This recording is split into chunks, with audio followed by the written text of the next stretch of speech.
Acompáñenme por favor en sus Biblias y poniéndose de pie a 2 de Timoteo, capítulo 3, versículo 16. Vayamos a este hermoso pasaje que nos ilustra que las Escrituras por sí solas son poder de Dios para salvación. Estamos leyendo en la versión de las Américas. Te invitamos que si traes otra versión, leas lo que dice la pantalla junto con todos. Dice la Escritura en 2 de Timoteo 3, versículo 16. Acompáñenme.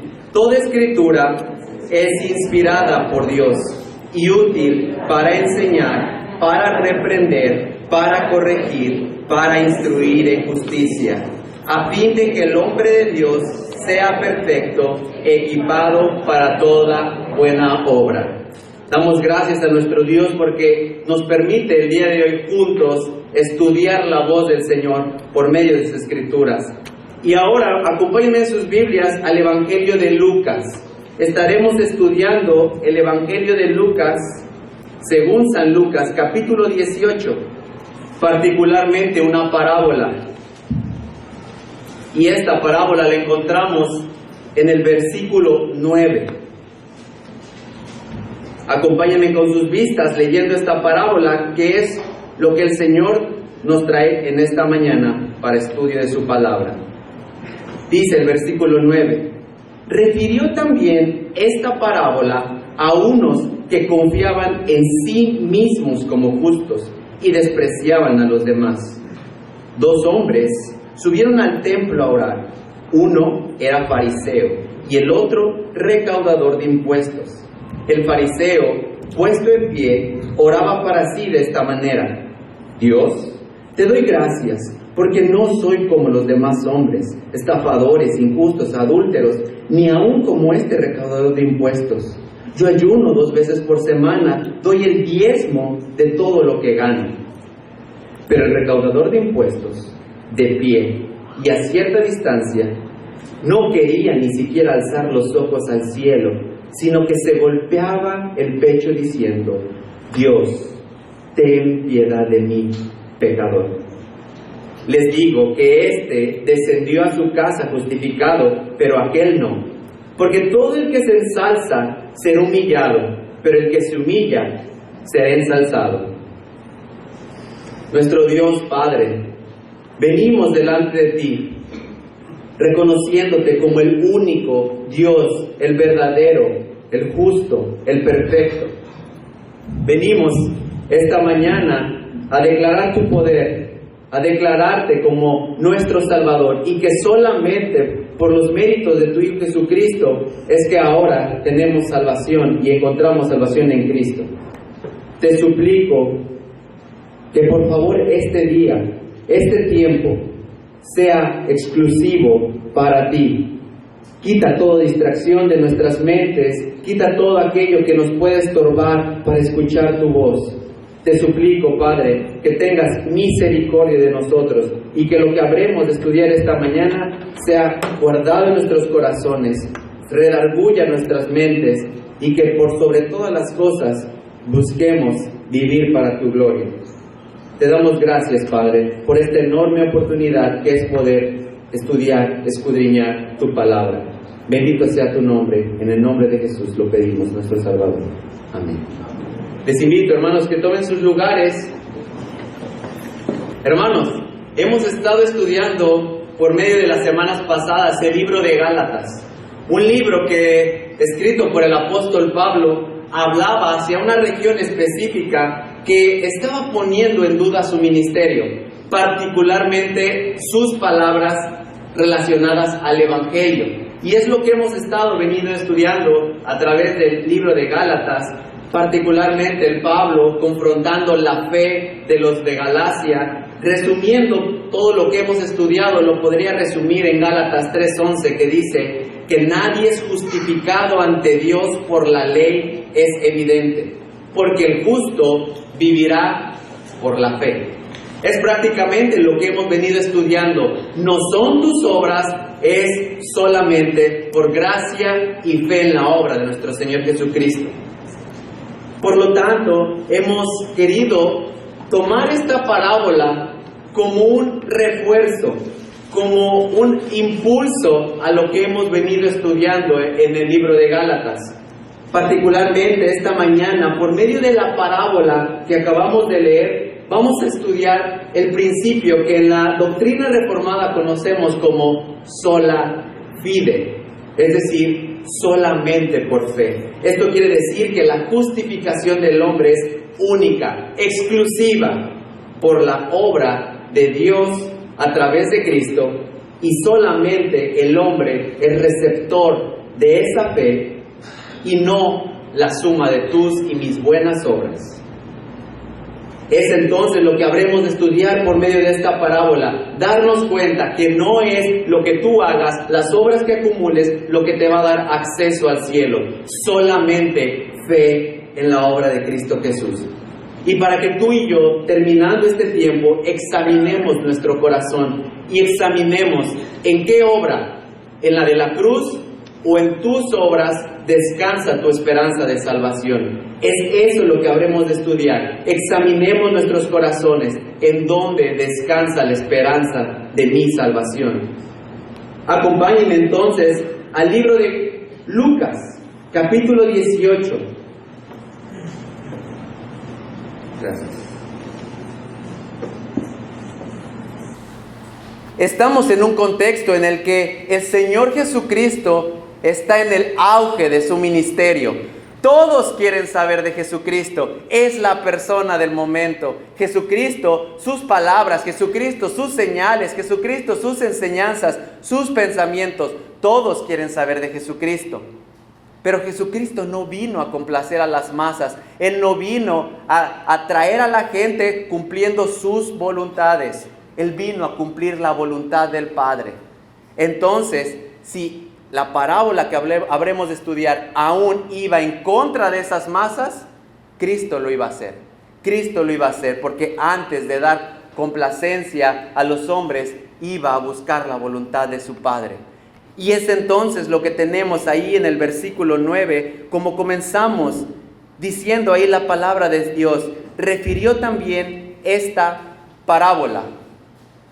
Ya hemos estudiado y conocemos lo que es una parábola, pero para recordar nuestras mentes, parábola quiere decir, es una comparación. Esta comparación comprende generalmente de dichos cortos o a veces, como en este caso, relatos un poco más extensos. Es una manera de enseñarnos. Es una manera en la que, por medio de un relato ficticio, tú y yo reflexionemos, porque la enseñanza tiene un mensaje central. Y entonces el objetivo de esta parábola que habremos de ir estudiando tiene un propósito. Tiene un propósito. Nuestro Señor Jesús utilizaba mucho este método de enseñanza, sabiendo que el hombre es limitado, que tiene una mente corta para entender los grandes y gloriosos principios de la Escritura.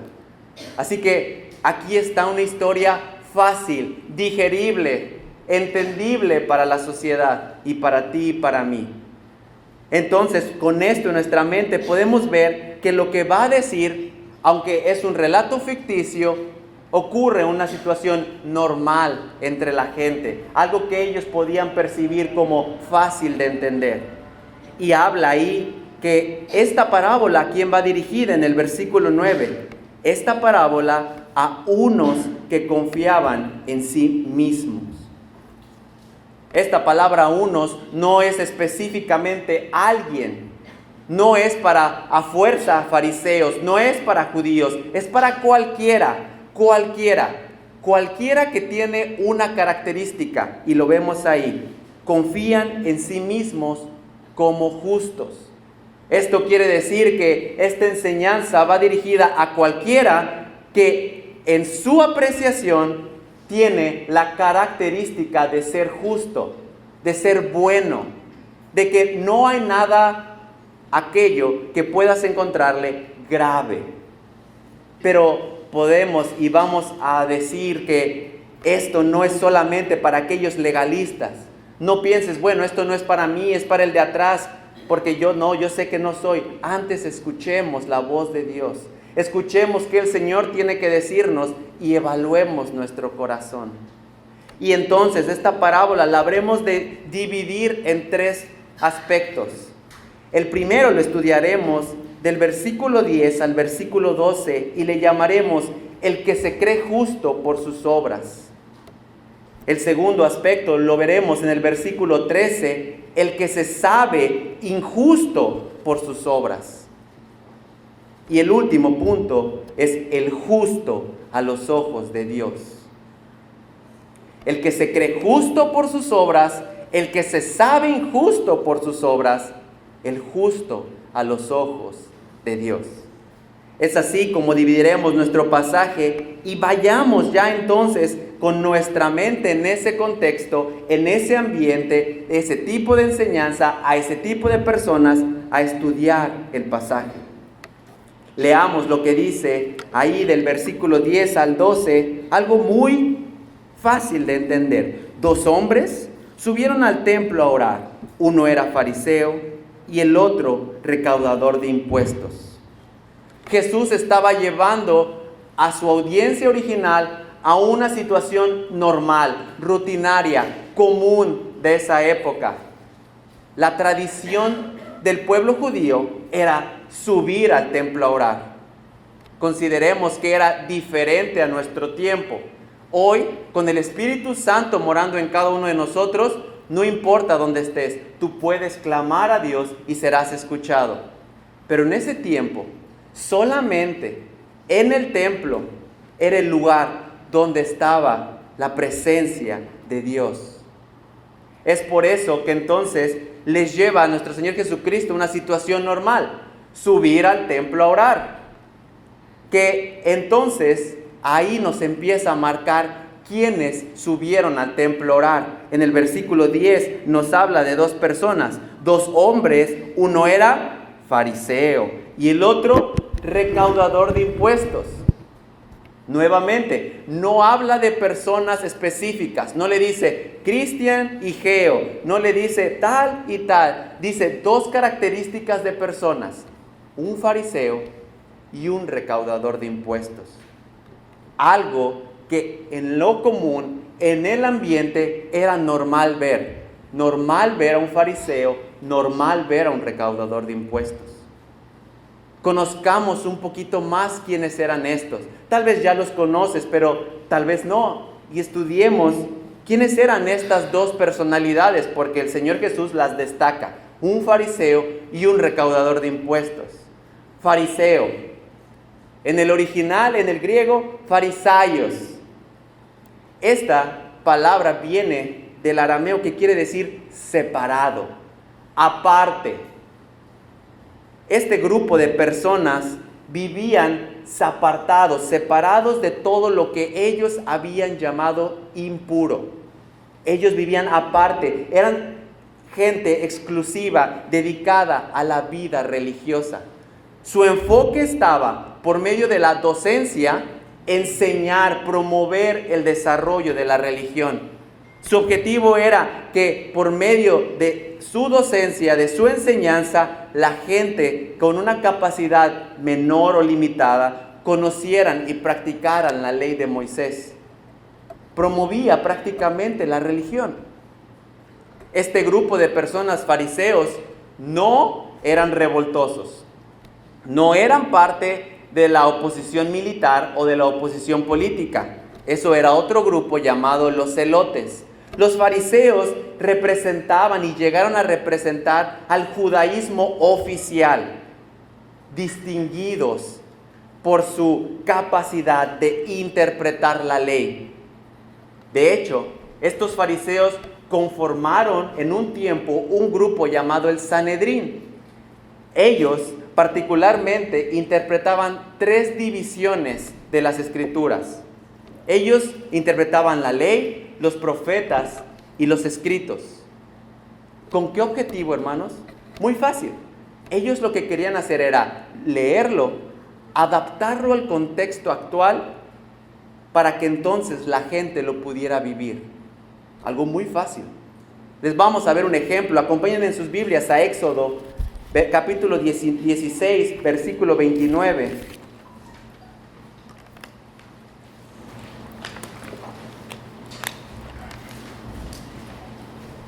Tenemos ahí una ley. Versículo 29. Miren que el Señor les ha dado el día de reposo. Por eso el sexto día les da pan para 2 días. Quédese cada uno en su lugar y que nadie salga de su lugar el séptimo día. ¿Qué hacía el fariseo? Interpretaba esto.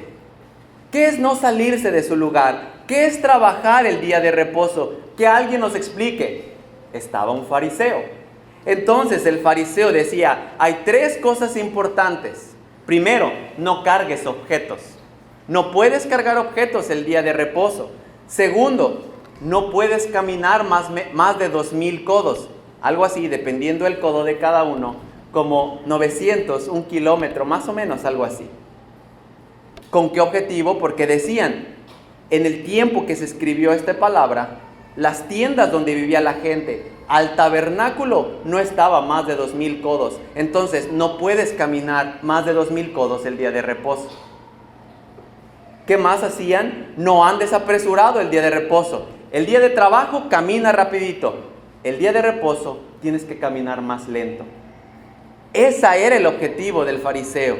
Interpretar o dar una aplicación práctica a la ley. Su propósito, el problema es que su propósito no era agradar a Dios. El problema es que su intención no era que a través de esto Dios sea glorificado. No. El problema radicaba en que querían alcanzar por medio de sus obras una obediencia perfecta. Querían que así, con la interpretación que ellos habían dado a la ley de Moisés, su enseñanza fuera practicada. Y primordialmente ellos hablaban de ética, de práctica, no de teología. Entonces, aquí tenemos a este fariseo, que ante los ojos del pueblo de judío, intachable. ¿Quién le va a decir algo a un fariseo? El fariseo es el bueno a los ojos del judío. Pero el problema era su propósito, que buscaban alcanzar por medio de acciones una justicia personal.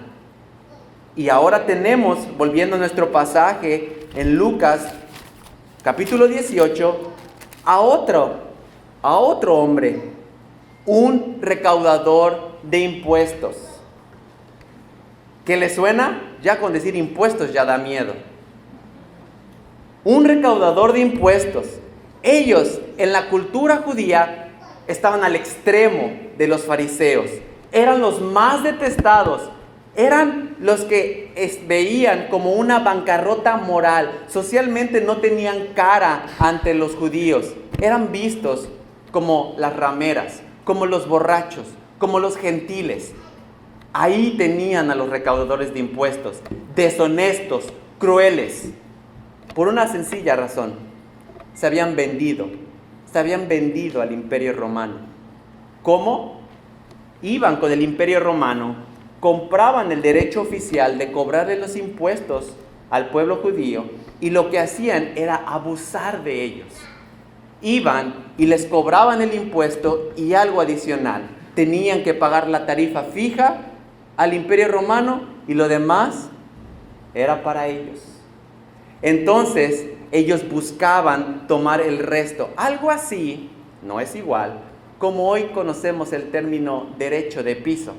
Algo así. Gente que había traicionado su religión, que había traicionado a su nación, excluidos de toda actividad religiosa y de todas relaciones laborales, excluidos totalmente, con riqueza, pero sin posición. ¿Logramos entender la diferencia de estas 2 personas, de estos 2 hombres que suben al templo a orar? Era para la sociedad algo muy claro, muy tangible. Pero particularmente comenzamos con nuestro primer punto, el que se cree justo por sus obras. ¿Cuáles son las características de este que se cree justo por sus obras? Vayamos al pasaje, versículo 11. Veamos la actitud externa que él mostró y la actitud interna que él mostró. El fariseo, puesto en pie, oraba para sí de esta manera: Dios, te doy gracias porque no soy como los demás hombres, estafadores, injustos, adúlteros, ni aun como este recaudador de impuestos. Primeramente vemos la actitud externa. Vemos que el fariseo, puesto en pie, oraba para sí de esta manera. Algo normal, algo normal. La cultura judía, cuando uno subía al templo a orar, de pie, erguido, las manos y ojos levantados, comenzaba a orar. Era una manera de decir: estoy listo para recibir, Señor. Una postura de alabanza y de humillar y de sumisión. Pero lo interesante es que así lo hace externamente. Pero hay una palabra, una frase ahí que nos deja ver que solamente era por fuera. Oraba para sí. La tradición era así, empezar a hablar, no gritar, pero lo suficiente para que los otros oyeran. Para que los que están alrededor dentro del templo pudieran escuchar: ¿quién soy yo? ¿Qué no soy y qué sí soy? Y entonces, de manera autocomplaciente, recitar sus virtudes, hablar de lo que es. Y en el versículo 11 y 12 vemos que utiliza el pronombre personal yo, doy, soy 5 veces, mostrando que su intención al hacerlo no era voltear a ver a Dios, sino era: voltéenme a ver a mí, vean quién soy, vean lo que he hecho, lo que no soy. Esa es la actitud externa. Y ahora vamos, acompáñenme ahí a ver la actitud interna. Su frase, ¿qué es lo que dice? Dios, te doy gracias porque no soy como los demás hombres, estafadores, injustos, adúlteros, ni aun como este recaudador de impuestos. El fariseo comienza dando gracias a Dios, es cierto, pero el resto de su oración no justifica lo que dijo al principio. Era algo como protocolario, algo como tú y yo muchas veces hemos caído en el nombre de Cristo Jesús, amén. Algo nada más para amarrar la oración. No, su oración no corresponde a su primer frase. Pero el resto nos deja ver que no hay un clamor. No vemos al fariseo clamando misericordia, gracia, perdón o ayuda. El fariseo solamente hace 2 cosas. Dice lo que no es y dice lo que sí es. Y en el versículo 11 vemos lo que no es. Dice que él no es estafador, injusto, adúltero, ni aun como este recaudador de impuestos. Los fariseos se veían a sus propios ojos por encima. Por encima. Yo no soy como él, mentiroso. Yo no soy como él, adúltero. Yo no soy como él, ladrón. Veían a los demás con desprecio, porque a los ojos terrenales te comparabas con el de al lado. Yo, fariseo, el ladrón, me lo llevo de calle. Buscaban compararse con lo peor de lo peor, para así resaltar más ellos y poder los de la gente alrededor de ellos ver que eran especiales. Tenían una moral que totalmente dependía de lo que las otras personas vieran de sí. Estaba orgulloso el fariseo, y lo muestra aquí, orgulloso de no ser como este recaudador de impuestos que tenía al lado o que tenía cerca. Orgulloso estaba: yo no soy como él, yo no hago lo mismo que él. Y este es el problema, hermanos, que a pesar de su capacidad de ir a la atención de los detalles externos de la ley, eran ajenos al propósito central de la ley. ¿Cuál era la razón de la ley? ¿Cuál era el propósito? Mostrar tu y su culpa. Que era imposible cumplir la ley a la perfección. Que era imposible hacer cada cosa que marcaba la ley a fin de obtener justicia. Era imposible, pero ellos se levantaban y con un orgullo extremo se comparaban con otros y decían: yo no soy como ellos. Y así entonces obtenían los aplausos de la gente, el reconocimiento, la admiración de la gente, pero no de Dios. Esto es justamente lo que nuestro Señor Jesucristo habló de ellos. Y acompáñenme, por favor, en sus Biblias a Mateo capítulo 23. En Mateo capítulo 23, nuestro Señor Jesucristo los condena.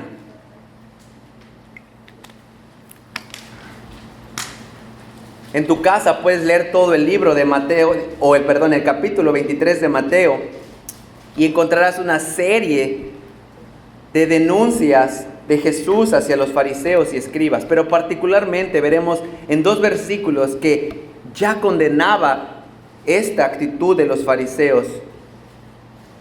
Versículo 5 dice: sino que hacen todas sus obras para ser vistos por los hombres, pues ensanchan sus filacterias y alargan los flecos de sus mantos.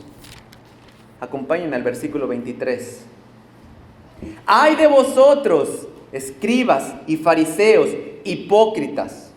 Porque pagan el diezmo de la menta, del eneldo y del comino, y han descuidado los preceptos de más peso de la ley: la justicia, la misericordia y la fidelidad. Y estas son las cosas que deben haber hecho sin descuidar aquellas.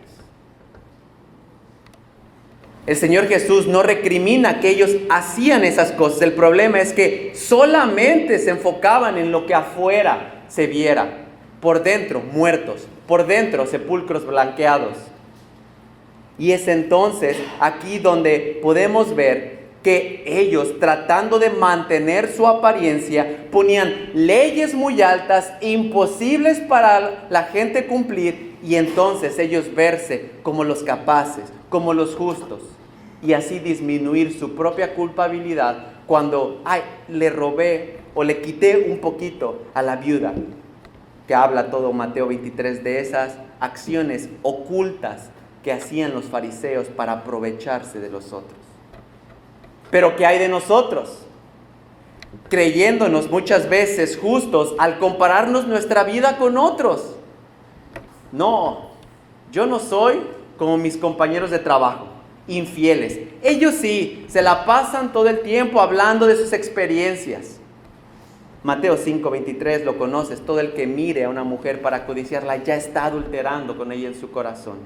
Yo no soy como los políticos corruptos, se roban millones, están llenos de pura corrupción.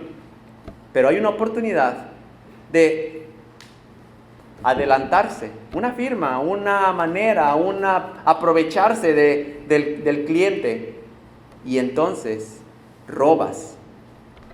¿Qué hay hoy en los jóvenes? No, los jóvenes están depravados. Yo no soy como los jóvenes de hoy en día. Yo aún vivo en sujeción, respetuoso a mis padres. Yo todavía vivo en casa. Sí, pero ¿qué haces a escondidas? ¿Qué haces cuando nadie te ve? Es entonces el riesgo que tenemos. Vivir una apariencia de piedad y por dentro sabernos haciendo cosas malas, encontrándonos pecando en nuestro interior. Y entonces, viendo lo que hacía el fariseo diciendo: yo no soy como ellos, es porque te comparas obviamente con alguien más abajo. Pero ¿por qué no te comparas con el justo Dios? ¿Por qué no te comparas con Cristo? Porque la llevas de perder. Veamos entonces, volvamos a nuestro pasaje, al versículo 12, donde vimos en el versículo 11 lo que no era, y ahora veamos lo que sí era.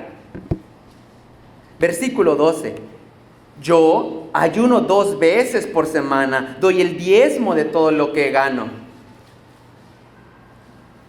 En las iglesias modernas, va para pastor, súper cristiano, no, misionero, algo, es el próximo. hace cosas increíbles, hace dos cosas comunes, pero por encima.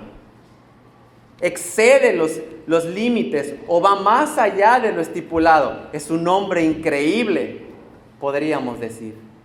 Primeramente, ayuna 2 veces por semana. La ley solamente les decía una al año, según Levítico 16:29. Y ellos, 2 veces a la semana.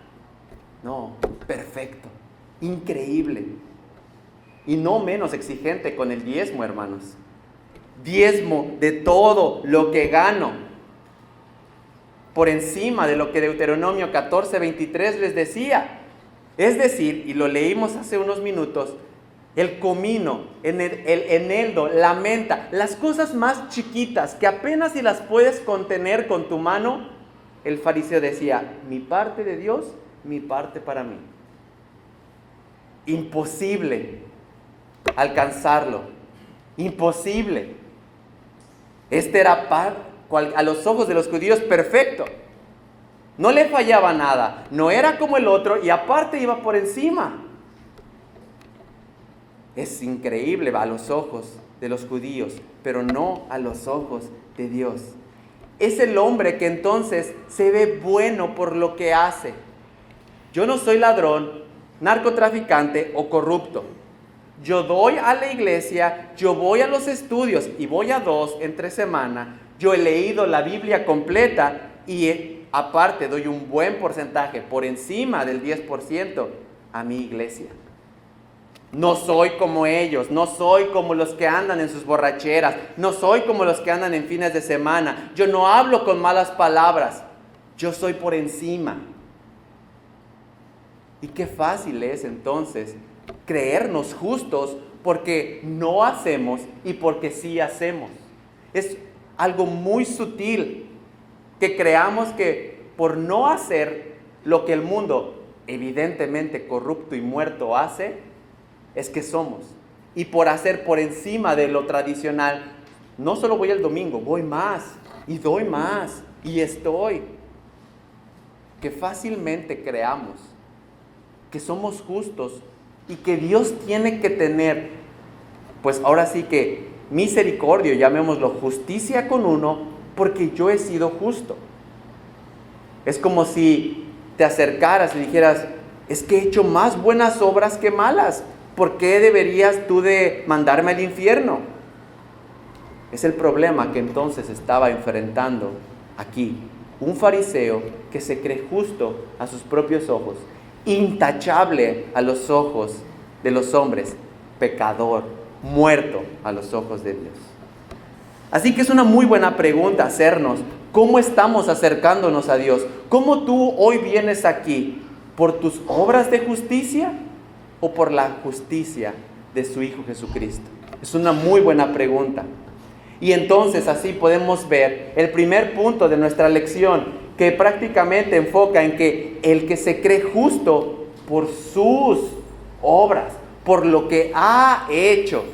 Y ahora acompáñenme a ver en el versículo 13, hermanos, al que se sabe injusto por sus obras.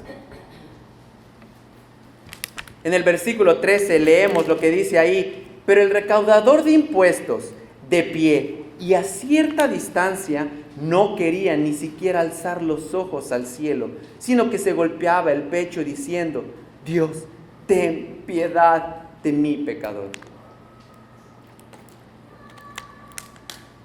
De igual manera, aquí tenemos al recaudador de impuestos. ¿Recuerdas quién es el recaudador de impuestos? Lo peor de lo peor. Pero también lo tenemos viendo de 2 aspectos, su actitud externa y su actitud interna. Su actitud externa dice que el recaudador de impuestos, de pie, pero a cierta distancia, no quería ni siquiera alzar sus ojos al cielo, sino que se golpeaba el pecho. ¿Qué quiere decir esto? Este hombre tiene una conciencia de su incapacidad para estar delante del Dios vivo. Su primera señal era que estaba a cierta distancia. ¿Por qué es importante mencionarles esto? El templo en ese momento eran 3 secciones. La sección más importante, exclusiva, el lugar santísimo. Solamente el sacerdote una vez al año se presentaba ahí. Sección segunda, lugar santo, donde ofrecían los sacrificios. Tercer sección, lo llamaban los patios, divididos en varios patios, que era lo que hacían generalmente los fariseos, y donde el fariseo probablemente estaba lo más pegado al lugar santo, ahí puesto cara a cara para estar lo más cerca que pudiera del lugar santísimo. Pero el recaudador de impuestos, a cierta distancia, como una muestra que no es digno de estar delante del Dios vivo. El publicano casi al borde de los terrenos de la iglesia, del templo, casi ahí en la esquinita atrás, no alzaba ni siquiera sus ojos por la vergüenza que le causaba saber quién era él y su sentido total de desgracia. Por lo que sus manos no estaban arriba, su mano en forma probablemente de un puño se golpeaba el pecho, mostrando una señal de angustia, de duelo por su pecado, lleno de remordimiento y de tristeza. Sabía que era indigno, sabía que no era capaz él de estar delante de Dios. No había ninguna condición o alguna manera o alguna excusa por la cual pudiera él ser declarado justo. No es común ver esta escena en la Biblia. De hecho, esta acción de golpearse en el pecho, solamente hay otra. Y la vamos a ver porque es importante ver dónde se vio. Muy importante. En Lucas 23. Ahí, capítulos adelante. En Lucas, capítulo 23, cuando nuestro Señor Jesucristo está siendo llevado a la cruz a pagar el precio por el juicio que tú y yo merecíamos, en el versículo 44 y 46 al 46 dice ahí la palabra del Señor. Era ya como la hora sexta, cuando descendieron tinieblas sobre la tierra hasta la hora novena. Al eclipsarse el sol, el velo del templo se rasgó. Y Jesús, clamando a gran voz, dijo: Padre, en tus manos encomiendo mi espíritu. Y habiendo dicho esto, expiró. Tenemos la escena del castigo por tus y mis pecados, por nuestros pecados, siendo cargados en Cristo. Y solamente ese sacrificio rompía el velo, nos daba acceso al Padre. Ese es el momento en el que en el versículo 48 tenemos: y cuando todas las multitudes que se habían reunido para presenciar este espectáculo, al observar lo que había acontecido, se volvieron golpeándose el pecho. Misma escena, golpearse el pecho por una indignidad, por una vergüenza, por un dolor, por una agonía. Es que entonces podemos ver y entender un poquito más por qué el recaudador de impuestos se golpeaba el pecho. ¿Por qué el pecho? Probablemente por lo que dice ahí en Marcos 7, acompáñenme. Marcos 7, versículo 21. Porque de adentro, del corazón de los hombres, salen los malos pensamientos, fornicaciones, robos, homicidios, adulterios, avaricias, maldades, engaños, sensualidad, envidia, calumnia, orgullo e insensatez. Todas estas cosas de adentro salen y contaminan al hombre. Probablemente era el pecho, porque sabía que de ahí, de su corazón, era donde venía toda la maldad que había en él. Toda esa lujuria, toda esa codicia, toda esa maldad, todo ese robo, venía de adentro de su corazón. Y entonces le imposibilitaba esa condición de pecador, de declarado pecador, estar delante de Dios. Eso es lo que vemos como una actitud externa. Eso es lo que manifiesta su actitud externa. Pero ahora vamos a ver 6 palabras claras y contundentes que nos dejan ver la forma interna. Volvamos a nuestro pasaje en Lucas 18, versículo 13. Dice al final: Dios, ten piedad de mí, pecador. Corto y breve. Es una súplica urgente hay un problema en mí, necesito de tu misericordia. No es una súplica por pasión religiosa, artificial, una frase clichada. No, hay un total dolor, una total vergüenza, porque sus posturas, sus palabras manifiestan esto. No soy digno, Dios, no soy digno. Y dice una palabra: piedad, piedad. Recuerdo que cuando era más joven, yo tengo 2 hermanos más chicos, el abusivo me llamaban, y era común que les empezaba a hacer cosquillas para molestarlos. Pero a donde quiero llegar es que les hacía cosquillas, ellos empezaban a reír para no podían controlarse, y me decía a mis hermanos: ten piedad, por favor, ya para. ¿Qué era lo que querían decir? Que tuviera compasión, que ellos se sabían más chicos, más incapaces, más débiles, y que necesitaban que solamente yo podía parar ese dolor y esa angustia o esas cosquillas que sentían en ese momento. Sabían que ellos por sí solos no iban a poder quitarse eso, que tenía que yo tener compasión y alejarme de ellos. Es entonces este grito desesperado que levanta el publicano: ten piedad, aplaca tu ira, perdóname. Sé que merezco tu ira, sé que merezco tu juicio, pero por favor, aplaca tu ira, ten compasión de mí. Ese es el grito, ese es el duelo del recaudador de impuestos. Y particularmente, nuestro Señor Jesucristo enfatiza: pecador, el pecador. Él no necesitaba mostrar una piedad aparente, porque Él podía decir: gracias, Dios, porque no soy como mis compañeros recaudadores de impuestos que ni vienen a verte. Yo estoy aquí, traigo mi ofrenda y traigo mi oración. Pero el recaudador se sabía incapaz, se sabía imposibilitado en su condición de estar delante de Dios. Es entonces, ahora, donde estamos viendo el corazón del que se sabe injusto por sus obras. Sus actitudes externas y su actitud interna manifiestan un dolor, una incapacidad para entonces poder estar delante de Dios.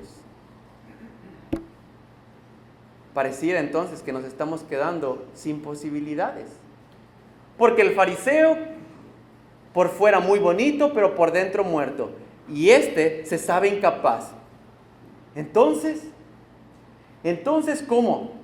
¿Cómo me puedo acercar al justo Dios? Y es entonces el versículo 14 donde podemos ver nuestro punto final: el justo a los ojos de Dios. Dice ahí el versículo: les digo que éste descendió a su casa justificado, pero aquel no. Algo está pasando. Algo está pasando. ¿Por qué el publicano es justificado y el fariseo no? Ambos creían lo mismo. Creían en las escrituras del Antiguo Testamento. Creían en el verdadero Dios, Yahweh. Creían que la única manera de acercarse a Dios era por medio de una expiación. Pero ¿qué está pasando? ¿Por qué entonces el publicano es justificado y el fariseo no? ¿Acaso fue justificado el publicano porque su oración se escuchó más humilde y más sincera? ¿Acaso entonces el publicano es porque dijo palabras más emotivas, más fuertes, que entonces fue justificado? No, hermanos, no es por obras, no es por obras, no fue la oración del publicano, no fueron sus palabras sinceras y emotivas lo que Dios dijo: bueno, estoy viéndolo y entonces, como está orando así, voy a tener misericordia de él. Ese es exactamente el riesgo que tú y yo corremos hoy. y que Cristo está advirtiéndonos aquí. La justicia propia es la manera más sutil, más imperceptible de encontrarnos y perdernos de las verdades bíblicas. Nos podemos perder creyendo que porque una oración, que porque no hacemos, que porque hacemos, entonces Dios tiene que tener misericordia de nosotros. Es entonces una tentación para todos nosotros hoy caer en esto, que por medio de una acción Dios nos tenga que justificar. Cuidado a aquellos que estudian mucho las Escrituras, cuidado a aquellos que se afanan en conocimiento, porque el conocimiento envanece, porque el conocimiento lo que hace es, yo sé, yo conozco, entonces yo soy. Entonces es el peligro que nos enfrentamos hoy tú y yo, y que Cristo quiere advertirnos a través de esta parábola. No se trata entonces de todos los esfuerzos humanos que hagas, no se trata de ser una buena persona. El fariseísmo y el cristianismo no se mezclan, no se juntan, no son iguales. No se trata de tener una actitud y una apariencia de campeón espiritual, de justo espiritual. No se trata, hermano, de tapar tus maldades y pecados con obras buenas y entonces las obras buenas pesen más que las obras malas y así Dios me justifique. No es así. No se trata de identificar los pecados del hermano y decir, yo no hago eso. Y como yo no hago eso, entonces yo sí soy. Porque entonces la hipocresía es de igual de condenable que el más grande narcotraficante, que el más grande asesino. Es igualmente de condenable. Dios no estaba entonces ajustándose a la justicia terrenal de como veo que él responde, como veo el que responde, entonces pues tengo que justificar a este. No se trata de un hombre lleno de buenas obras que pesen más las malas obras para entonces llamarle justo. La justicia de Dios es perfecta, recordemos esto. La justicia de Dios es perfecta, no depende ni de obras externas ni de obras internas que tú y yo hagamos. Dios está por encima de todas las cosas. Él nos mostró que la única manera que alguien iba a ser declarado justo era cumpliendo este libro. Así que, por una mirada lujuriosa, por enojarse sin causa santa, por insultar a alguien, déjame decirte, te hace injusto delante de Dios y me hace a mí injusto delante de Dios. Entonces, ¿cómo fue justificado el publicano? Si no fueron por sus palabras, ¿cómo fue justificado el publicano? Una sola palabra, una sola palabra. Gracia, gracia. Y es lo que vemos en Romanos 3:24. Por favor, acompáñenme en sus Biblias.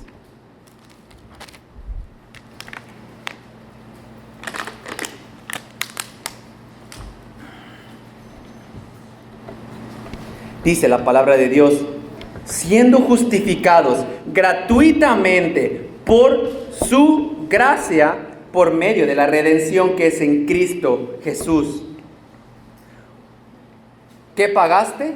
¿Cuánto te costó? Nada. Gratuitamente, por su gracia. Porque Él determinó en su perfecto plan concederte la gracia. Esa gracia particularmente es esa gracia que viene por la fe. Que la fe también viene de Dios. Entonces, ¿qué nos queda hacer? ¿Cómo entonces apoyamos a que tengamos esa gracia y esa fe? Nada. Te tienes solamente que suplicar, Dios, ten misericordia de mí, ten misericordia de nosotros, porque no merecemos tu gracia, no merecemos tu justicia, solo merecemos el juicio. Y solamente es por la misericordia que Dios tiene de algunos y de otros no, que entonces se manifiesta. Es una línea divisoria que nos divide lo que es la salvación, el evangelio de Jesucristo y el sistema de méritos, creyendo que la justificación se gana por hacer algo. para entonces volverte un cristiano, volverte un hijo de Dios. Ya no es entonces una vida moralmente buena, no es ya tampoco un sacramento, ni actividades de caridad, ni siquiera una vida austera. ¿Cuál es el riesgo de esto? Que entonces empecemos a creer que es por lo que nosotros hagamos, por eso es el riesgo.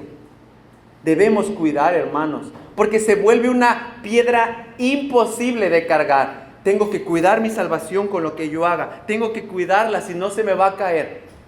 Es imposible para ti y para mí. El riesgo de que entonces queramos depender nuestra salvación de lo que uno hace o deja de hacer, es caer como el fariseo podía estar diciendo: yo no soy tan malo como otras personas, voy a estar bien.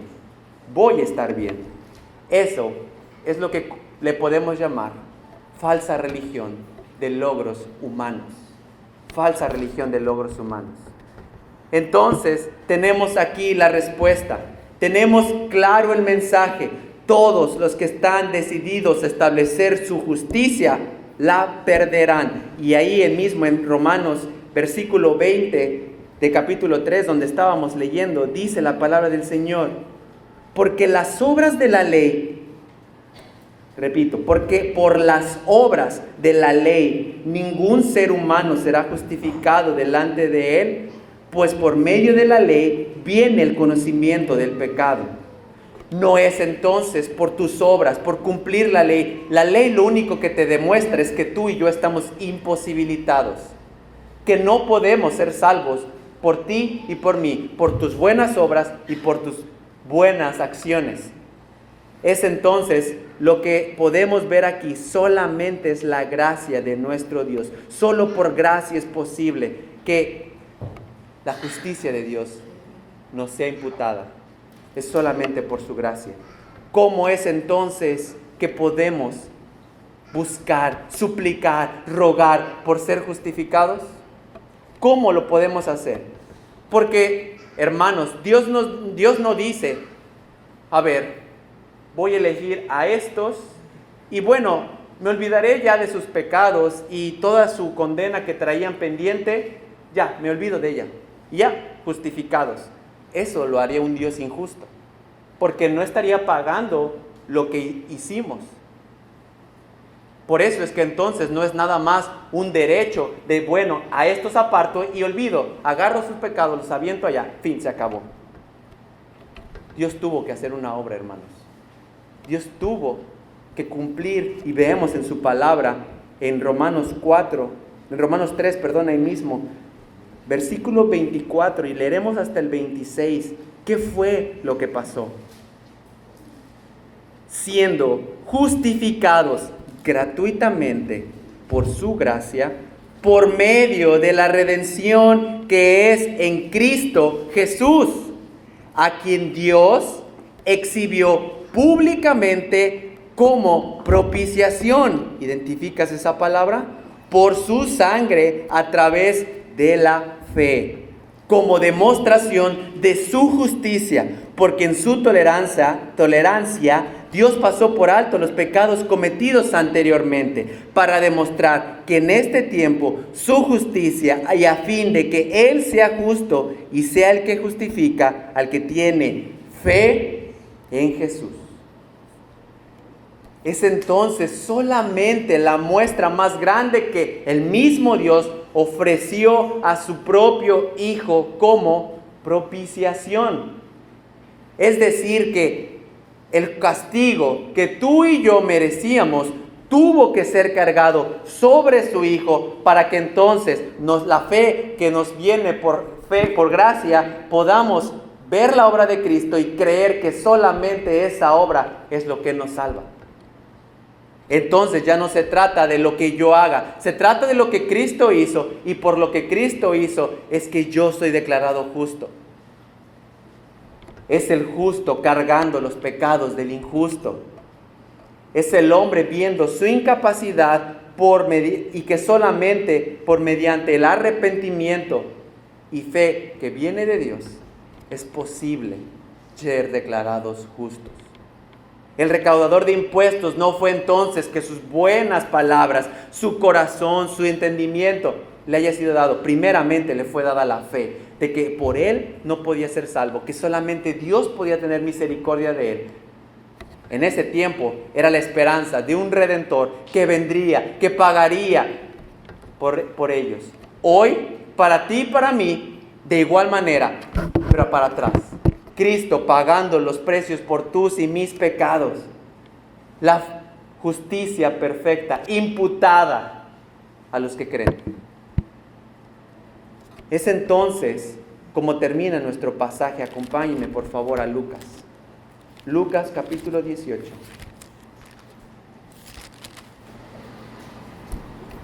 Versículo 14.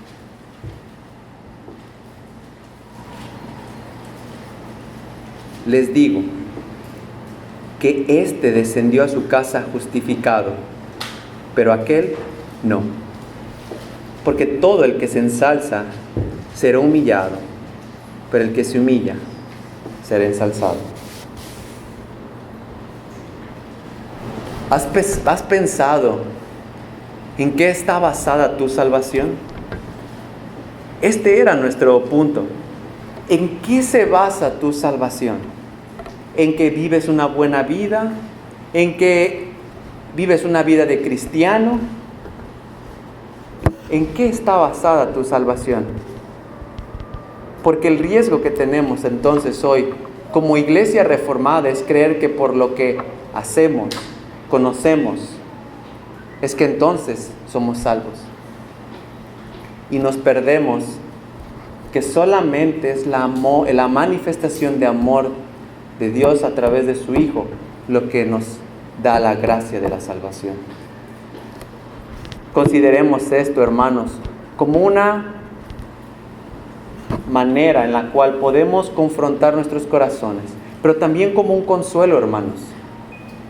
Ya no tienes que estar buscando obras, ya no tienes por qué estar viendo dónde para juntar más obras a tu balanza y que pese más del lado de las malas obras. Y ya no tienes que estar cargando, manteniendo tu salvación por lo que tú haces. Solamente es por la fe en Cristo Jesús.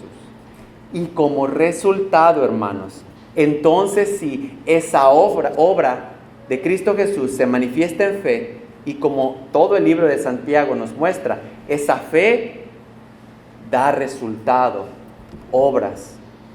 Pero no es al revés. No es tus obras manteniendo tu fe. Es la fe en Cristo manteniendo tus obras, que soportan tus obras.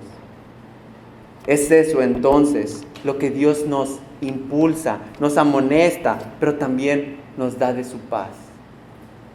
Dios sabe nuestra incapacidad, Dios sabe nuestras limitaciones, y Dios en su infinito amor nos da a su Hijo Jesucristo como propiciación por nuestros pecados. Demos gracias a nuestro Dios y pidámosle perdón también si es que hemos estado viviendo con base en nuestras obras. Toma un minuto para reflexionar en esto que hemos estudiado.